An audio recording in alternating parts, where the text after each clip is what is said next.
निधिवन। निधिवन मथुरा शहर में भगवान श्री कृष्ण की नगरी वृंदावन में स्थित एक विशाल वन है जिसमें असंख्य पेड़ हैं। धार्मिक ग्रंथों के अनुसार इसकी महत्ता बहुत पहले से है, जो भगवान श्री कृष्ण के समय से जुड़ी हुई है। यहाँ के रहने वाले ब्रजवासियों के अनुसार भगवान कृष्ण आज भी यहाँ रासलीला रचाने आते हैं। आपने भगवान श्री कृष्ण की गोपियों के साथ रास रचाने की कथाएं कई बार सुनी होगी, तो यह वही स्थल है जब कन्हैया कान्हा अपने बचपन में वृंदावन गोकुल की गोपियों में बांसुरी बजाया करते थे और उसकी मधुर धुन सुनकर आसपास की गोपियां व माता राधा दौड़ी दौड़ी चली आती थी। इसी कारण यह स्थल आज भी कृष्ण भक्तों के बीच अत्यधिक लोकप्रिय है।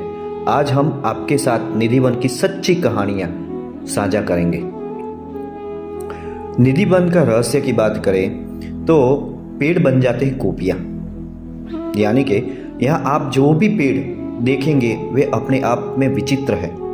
सभी पेड़ों की शाखाएं सीधी ना होकर मुड़ी हुई है। सामान्यतः विश्व में सभी पेड़ों की शाखाएं नीचे से ऊपर की ओर जाती है, किंतु निधिवन में सभी पेड़ों की शाखाएं ऊपर से नीचे की ओर जाती है।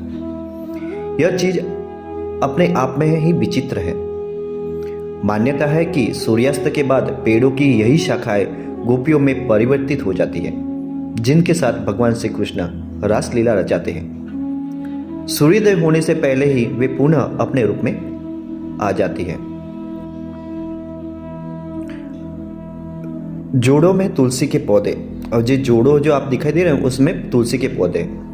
यहाँ आपको असंख्य तुलसी के पौधे मिल जाएंगे, लेकिन जो बात आश्चर्यजनक है वह है कि कोई भी तुलसी का पौधा अकेला नहीं है, अर्थात हर तुलसी के साथ एक और तुलसी का पौधा है। यहाँ आपको कोई भी तुलसी का पौधा अकेला नहीं दिखाई देगा, क्योंकि सभी तुलसी के पौधे जोड़ों में हैं, जो श्री कृष्ण व राधा के प्रेम को रेखांकित करते हैं। तुलसी के पेड़ों का ऐसा संगम आपको केवल इसी वन में देखने को मिलेगा। निधिवन में एक रंग महल आया है, उसके बारे में हम कहते हैं कि इन सब के अलावा यहाँ एक रंग महल भी है, जहाँ माता राधा रानी के साथ सज्जा का सामान चढ़ाया जाता है। इसे विशेषकर महिलाएं चढ़ाती हैं। कहते हैं कि रासलीला के समय भगवान कृष्ण इसी रंग महल में विश्राम करते हैं, इसलिए सूर्यास्त से पहले कृष्ण जी के लिए बिस्तर सजाया जाता है। वह एक लोटा पानी, दातुन, पान व अन्य सामान रख दिया जाता है। सुबह के समय जब रंग महल के द्वार खोले जाते हैं तो सब सामान इस्तेमाल किया हुआ मिलता है। वह बिस्तर पर भी सलवटें आई हुई होती है, जैसे कि इस पर कोई बैठा था। इसे देखने के लिए आप सूर्योदय होने से पहले ही निधिवन पहुंच जाए और प्रतीक्षा कीजिए। 5 से 6 बजे के बीच निधिवन के द्वार खोले जाएंगे और पंडित जी रंग महल के 7 ताले आपके सामने खोलेंगे और श्री कृष्ण के द्वारा इस्तेमाल किया गया सामान आप सभी को दिखाएंगे। तो आप भक्तों को आप सभी को बता दूं कि रंग महल जब आप निधिवन जाओ तो सुबह 5 से 6 बजे निधिवन पहुंच जाना, और जो कृष्ण भगवान ने जो रंग महल में जो सामान यूज किया वो आपको देखने को मिलेंगे। फिर यहाँ था एक ललिता कुंड की बात करें तो यहाँ आपको एक कुंड भी देखने को मिलेगा, जिसे ललिता कुंड के नाम से जाना जाता है। मान्यता के अनुसार द्वापर युग में जब भगवान श्री कृष्ण रासलीला रचा रहे थे, तब अचानक उनमें से एक गोपी ललिता को प्यास लगी। ललिता राधा की प्रिय सहेली थी, जो कान्हा और राधा को ब्रजवासियों की नजरों से बचाकर मिलने में सहायता करती थी। तब भगवान श्री कृष्ण ने वही एक कुंड का निर्माण कर दिया, जिसे आज ललिता कुंड के नाम से जाना जाता है।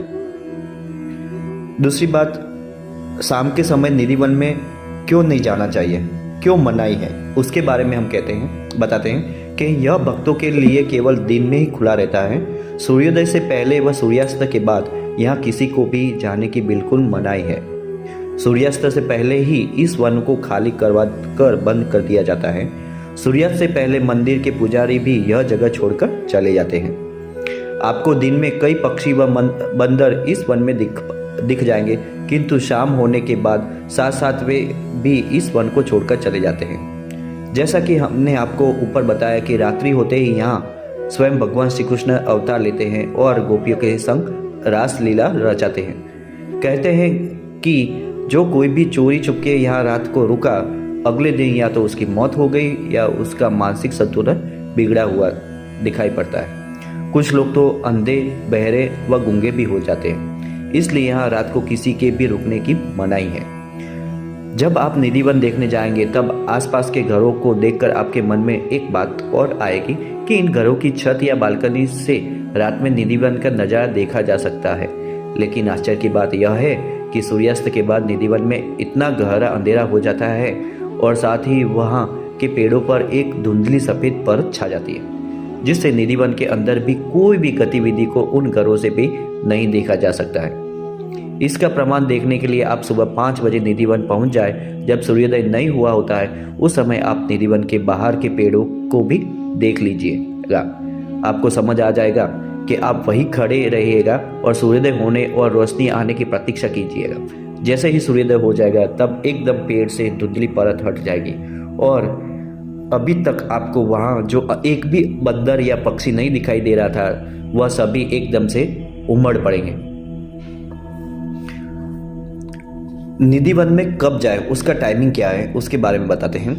यदि आप मथुरा वृंदावन घूमने जाने का मन ना रहे हैं तो आप इस वन का दोपहर में भ्रमण कर सकते हैं। दोपहर का समय इन वन में घूमने का समय उत्तम है, क्योंकि उस समय मथुरा वृंदा के सभी मंदिर बंद हो जाते हैं जो शाम के 4 बजे के बाद खुलते हैं। इसलिए इस समय आप निधिवन में घूम सकते हैं और वहाँ की सुंदरता का आनंद उठा सकते हैं। मौसम के अनुसार इसके पट सुबह 5 से 6 बजे के बीच खुलते हैं। 6 बजे के पास यहाँ मंगला आरती होती है। सूर्यास्त के से कुछ समय पहले यहाँ के पट बंद कर दिए जाते हैं।